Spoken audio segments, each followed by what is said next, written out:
October 2003 in Westmeath, a tranquil county and footballing backwater, but that's about to change. The new manager of the Westmeath football team, Páidí O'Shea. Páidí O'Shea has won 10 All-Irelands as player and manager. Westmeath have never won anything at senior level. They make an odd and interesting couple. But Páidí's mind is still on an old love.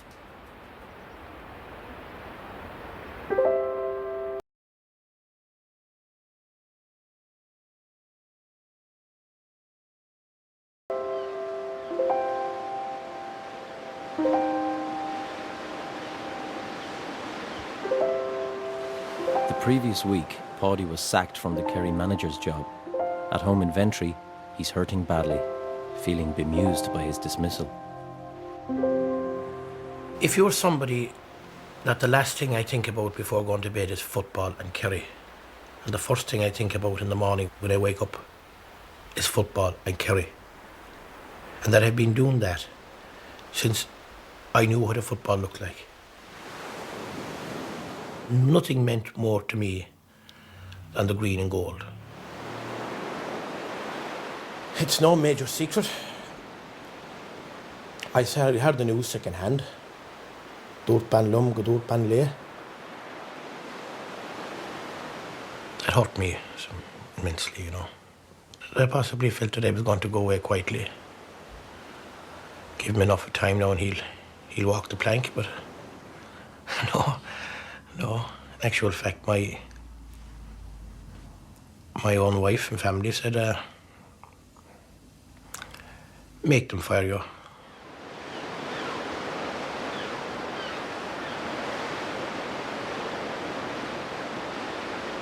Of course I have made mistakes, calling Kerry supporters, was it fucking animals or something.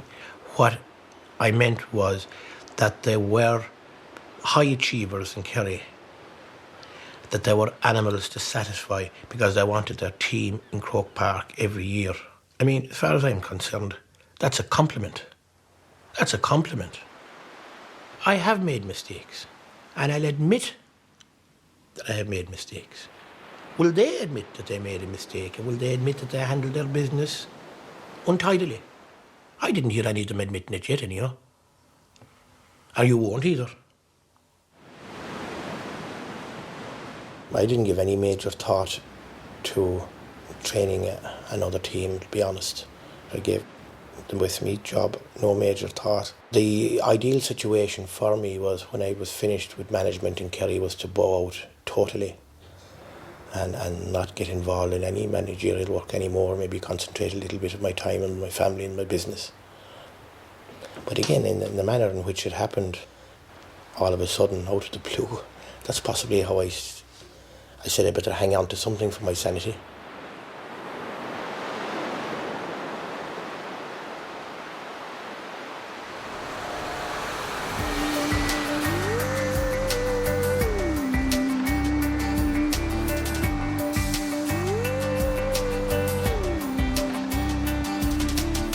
A sharp-suited bank manager, Tommaso Flaherty, seems an unlikely sidekick for a straight-talking publican.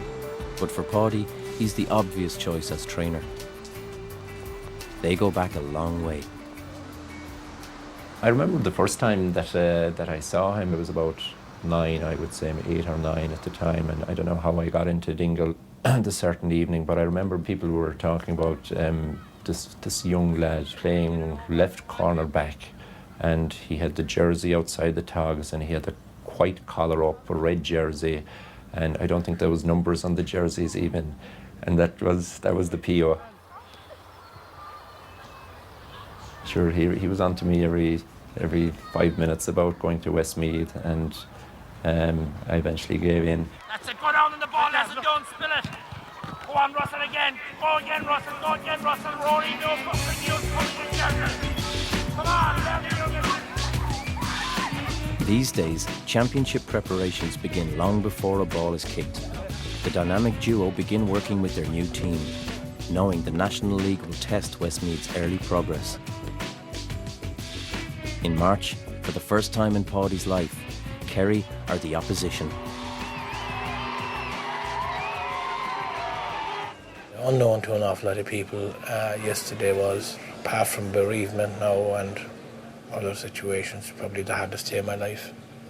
Other people can apply themselves differently, who go on and manage other teams. But for me yesterday, personally, my mind was in a turmoil.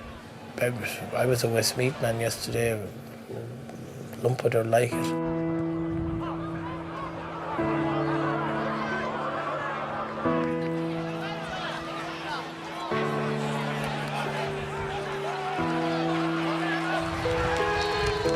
Kerry are too good for Westmeath. So are most other teams in Division 1. The Hacks and even some fans are losing faith in the Messiah already. Word is that Paddy could become an OBE out by Easter. These are dark days. His job is on the line. We got a run of bad games where we were coming out second best. And rumours started filtering there in a boot with my non-attendance and training. It was very, very difficult for me, I must admit. No, it was very, from travel and overnighting and different things. There's a certain percentage within me that I keep to myself. I'll never tell anybody. After games, I wasn't, I didn't have my meal with the players. I was keeping my distance, and I think that put an extra strain on them. It took me a bit of time just to get my head around it and to get really tuned in. I wasn't going up to Westmeath just to fill in a bit of time, a bit of space in my life. They're playing Division 1 football. They have won minor All-Irelands. They have won Under 21 championships. So I mean that is football there.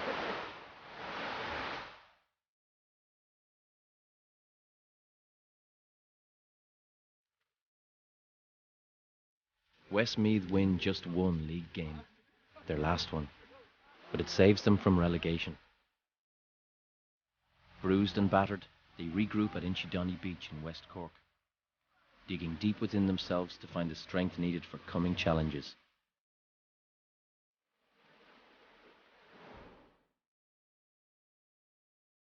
I always get clued in for championship. Because the wire says I get clued in when the cuckoo comes around, but hopefully I'll be around with the team longer than the cuckoo this year.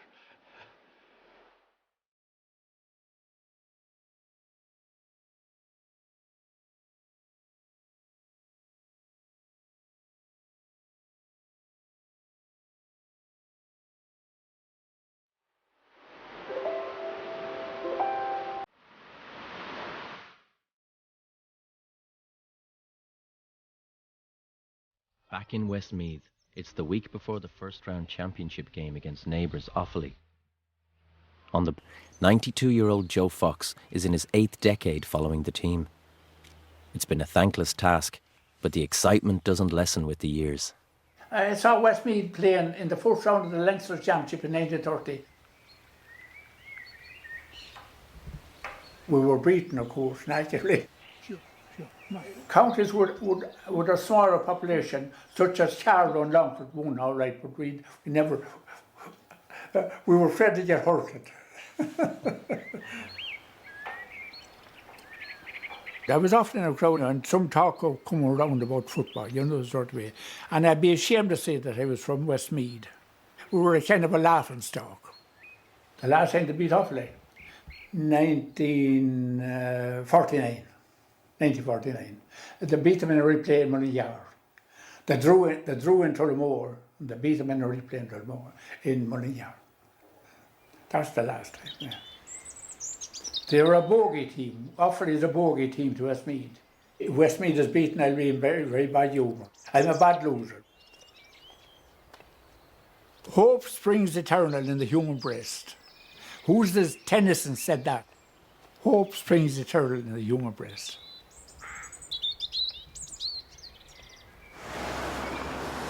Across the border, Tullamore Barber and former Offaly player Noel McGee has no fear of Westmeath. We were in the doldrums ourselves for a long time, and then when the footballers broke through in 1970 then, like, you know, they won a few after that, like, you know, and had great success since then. But same thing could happen with Westmeath. Here this morning, out of the first 20 customers, there was 12 from Westmeath. We all get involved in it, and there's great banter and good, honest to God, local rivalry, like, you know, and there's nobody going to fight about it at the end of the day, you know. But You take note. I don't know whether they're all that happy over there with Paddy at present, like, you know, but then again, like, you know, he's only there for 6 months or that, like, you know, so he has a lot to prove yet, like, you know, but they haven't had any great benefits from him so far. But you never know. After the end, he could be a hero, or else he could be back down at Ventry. One or the other. You don't know.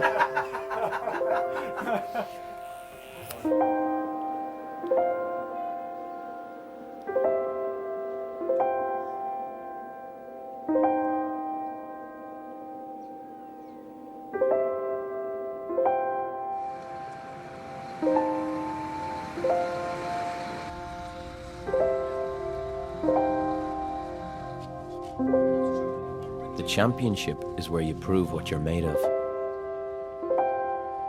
In Croke Park, the Westmeath team carry the hopes of an entire county. Every time that you go into the stadium, you get this feeling of, oh, I don't know what it is, you know, you get this kind of a buzz or whatever, you know. It's a magnificent stadium. If you're going in there for the first time, you can become very much overawed by it. I'll be focused, and we'll all be focused, hopefully, and as I say, look, we have left no stone unturned.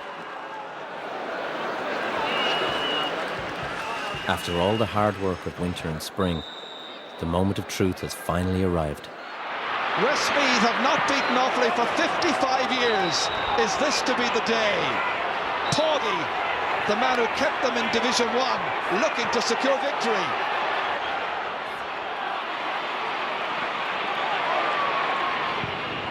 O'Shaughnessy firing it down, controlled well by Morley, and he goes for glory and kicks it over the bar. Brian Morley's first shot on the target, and James Grennan got a great point at the league decider,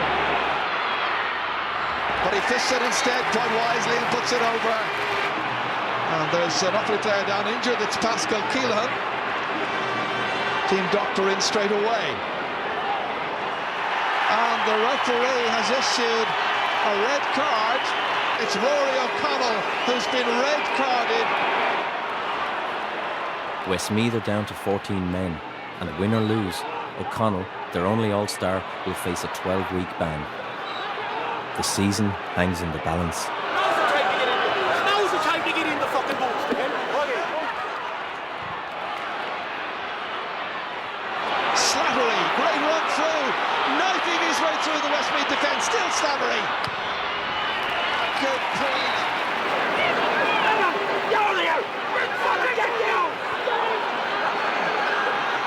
Can the 14 men hold on? Now who's going to take it? Coming for another, and it's a great block this time.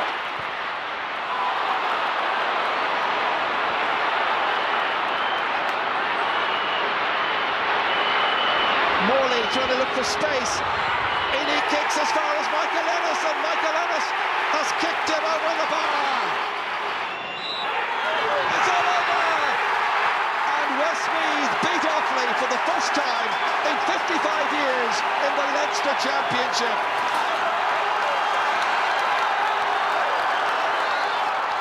It'll be totally and utterly and very much a team effort.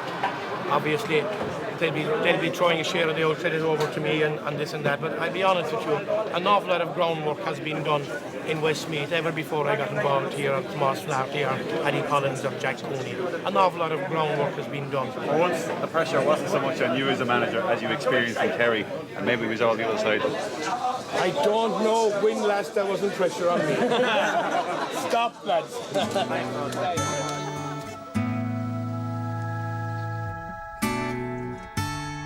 The week after the Offaly game, local radio commentator Ned Flynn is trying to pass the torch to the next generation of Westmeath footballers.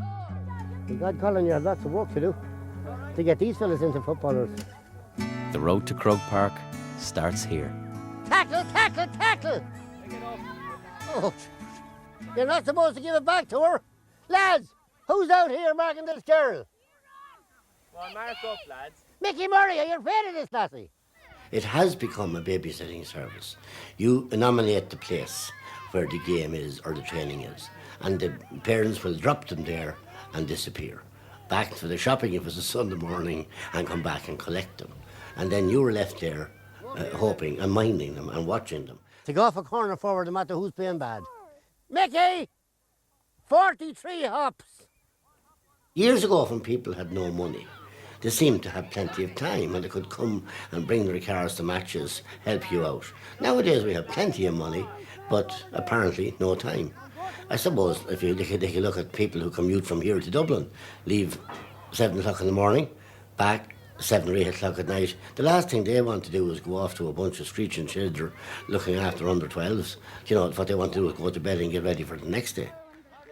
I don't know will the aspect of volunteerism become any better, because if it doesn't, it's going to be putting the same load on the few people. Oh, holy God! At the end of the day, really, Westmeath only won one league game, and we have won the one championship game. I suppose it is an advancement, but I feel that for Westmeath to say they have improved, they would have to beat Dublin on Sunday, so I've got to the next level. Now, you have to try and pick it up properly, because it's not soccer you're playing. It is Gaelic football. The road and flight paths between Ventry and Mullingar have become familiar to Paddy. He leaves home at noon and returns at midnight. But the distance between Kerry and Westmeath is as much historical as geographical. Westmeath have never won a Leinster Championship. Kerry can win a Munster Championship this year and it'll be forgotten about by Tuesday. They're not talking about Munster Championships in Kerry anymore. They're talking about All Ireland. The difference between that and Westmeath is that if Westmeath won a Leinster Championship, it would be nearly as good to them as an All Ireland.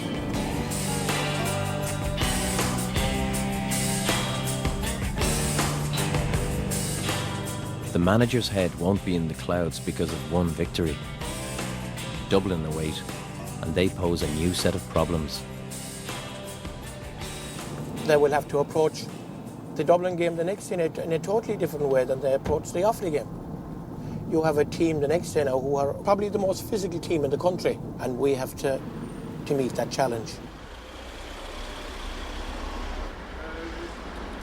How are you? See you in the fortnight. Okay, I'm sure you will.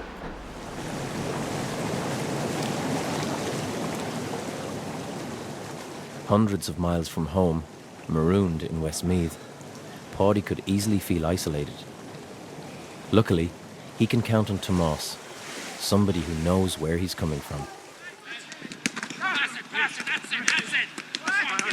Kerry Gaeltacht and Ballyferriter, when we were growing up, we had nothing else but Gaelic football there. There was no hurling there was no soccer there, no greyhound racing or horse racing or anything. The two of us, we probably think about football the same way, and we see the same things in certain players. We had a trial game one night, and there was one fella, he was playing quite well, and I didn't say anything to Paddy for a while because I knew what his reaction would be. He was still playing well in the second half, and I said, here goes, I'll go anyway, I know he'll roar at me. So I said to him, Paddy, that player there, he's playing very well. Aye, he is, but Jesus, sure, he's wearing a pair of white boots. When did you ever see a player with white boots any use? And I knew that was